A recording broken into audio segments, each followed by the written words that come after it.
We have often been accused that there has been a lot of debt that we have taken. We have taken, during the period 2015 to 2019, about a little under $5 billion of debt. And in this period of this government, right, they have taken, right, almost that amount in less than 2 years. This is just a comparison. But I might explain why we took so much debt during our period. And the reason we took it was actually, most of it we took was in the year 2019. And the reason we took it in 2019 is we knew that elections were coming at the end of 2019, and that election was going to be a presidential election. After that, there was going to be another election in 2020, which was going to be a parliamentary election. And as we all know, that when elections come, it is more difficult to access the capital markets.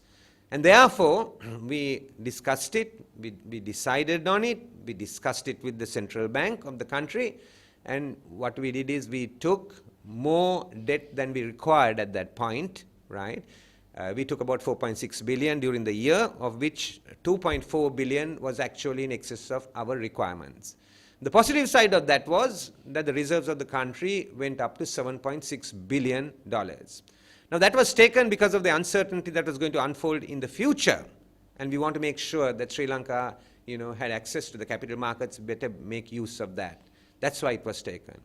Looking back on that decision of Mangala Samaravira and Dr. Indrajit Kumaraswamy, I must say that that was really a good decision that we took at that point, because Sri Lanka has not defaulted on its debt in 2020 and in 2021 because of the far-sighted policies that we adopted at that time. When we are talking about having people in top positions in this country, whether it is the governor of the central bank or it's some other position, the former governor of the central bank, Dr. Kumaraswamy, was a part of the Central Bank of Sri Lanka. Subsequently, he has been an advisor at the Ministry of Finance. He's been a long-standing employee of the Commonwealth Secretariat at a very senior level. And then he was invited back into Sri Lanka, and then he was appointed governor of the central bank. People who are going into these top positions, right, must not only fulfill legal criteria, but they must also fulfill the highest expectations of the people. They must fulfill it. So recently, we just heard that the present governor of the central bank is retiring, and he has his own reasons for doing so. And we know that he was a very well-accepted academic in this country. But we have also heard that a member of parliament, cabinet member of the minister in the government, right, is going to be appointed as governor of the central bank. But this person has held this position previously. There have been many questions that have been raised. For example, the question was raised that during his period, right, that there have been conflicts of interest. There are 5 reports, right? These are forensic audit reports that have basically been presented, which raise a lot of questions about the tenor in which Mr. Niwad Cabral was governor of the central bank. All we are saying is we want to find out answers for these reports. Why was this commissioned? This was not commissioned by us. A presidential commission inquiring into the bond scam of 2015 February and March determined that maybe these practices have been there previously, and therefore go back in history. And therefore, a forensic audit was ordered by the Monetary Board of the Central Bank of Sri Lanka from January 2002 to the 28th of February 2015. 5 reports were presented, which shows the conflicts of interest that the governor of the central bank had. There are tables there, the names are mentioned, what kinds of conflicts there are. They are also showing various other things. I must mention, right, that this is not a reflection on those relatives, because some of them are very well educated, some of them have all the qualifications to occupy the positions they actually held. And therefore, it's not about them that we are talking here. We are talking of the fact that the governor of the then central bank did not disclose his conflicts of interest. That's what we are really talking about here. And it is, I might just demonstrate that. This is not something that Eran Wickramaratne is saying. This is something that these reports are actually saying. It says here, right, and this is, I'm quoting from the report number 2, right, and it's page 279. It says, potential conflicts of interest noted during the period July 2006 to January 2015, when Mr. Cabral was governor and his family members were in different positions. And it's detailing, basically a lot of it.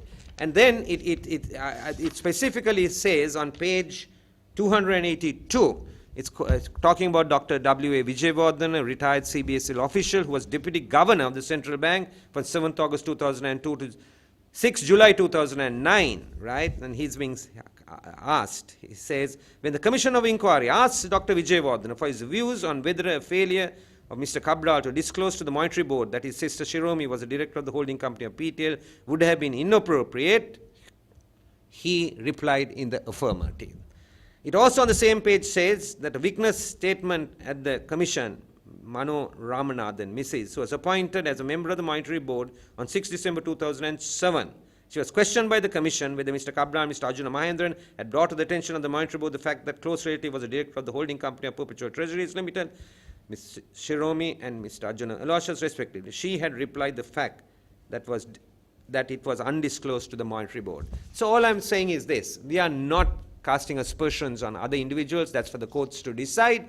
But certainly we are saying that while these conflicts of interest haven't been answered, how can such a person even be considered to put on the board? There are other lots of questions. Questions about the central bank spending on Commonwealth Games. Question about the central bank spending money in the United States for hiring some crook to build the image of Sri Lanka, and that crook, Mr. Zuberi, has been sentenced in the United States for 12 years in prison. There are lots of other questions during this period. So all we are saying is, while these questions exist, how can such an appointment be made without these questions first being answered? I think we Sri Lankans, if we want to build a better country, if we want to build a better society, if we want to make sure that our children don't migrate but remain in this country, then we have to create a better system for them. We all have the responsibility. It's just not 225 people in Parliament. The Attorney General's department must move. The police department must move. The Auditor General's department must move. The legal profession must move. The professional bodies, the accounting firms must move. All of us have a responsibility if we want to put this country right. Being silent or being threatened does not really help us if we really want to change this country. It's in everybody's interest to do what is right to build a better Sri Lanka. That is why we are asking on the government, when they are making appointments, to make appointments where people could really look up to. Why, somebody asked me, why didn't you take action about these reports? The reason is, these forensic audits were not ordered by us. They were by the Monetary Board of the country based on the Presidential Commission report. And this took nearly 2 years to come. And the reports were finally presented on the 7th, 8th, and 9th of November 2019, the week before the presidential election. That's when the reports came out. But therefore, we were not in office. This government has failed to act on these reports. And I'm calling upon the government to actually present this to the Auditor General's department and let them act on it. If a person is not guilty, then clear that person's name.